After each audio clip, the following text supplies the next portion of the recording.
sa ating hipon.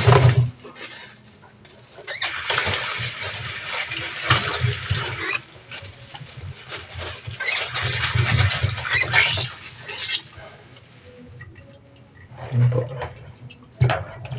Wala mong gano'ng nilinisin dito kasi hindi ako masyado naglilinis dito. Tinatanggal lang yung ulo.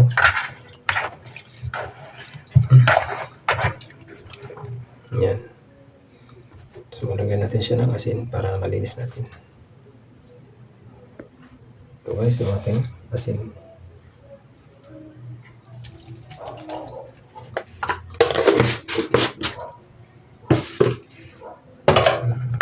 Sumpot tayo.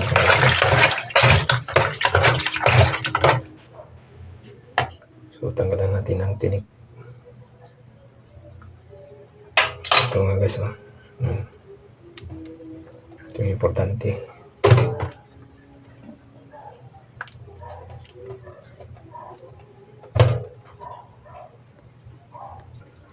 Ito na guys, yung ating hipon. Ayan.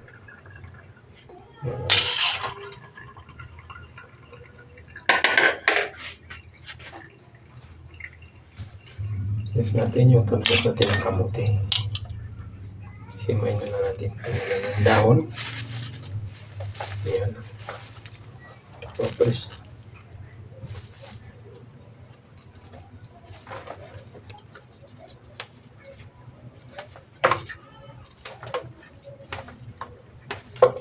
yan lang po himay ng kuntang ka lang. Ito guys, tapos na yung ating paghimay ng dahon ng kamuti. Pili-pili lang natin yung murang-murang dahon. Okay na.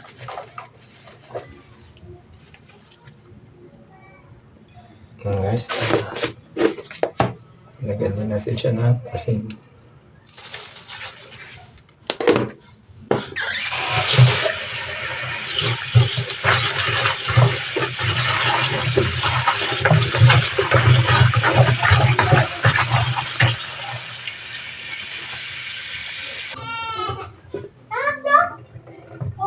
So guys, ready na po ang ating talmos ng kamuti.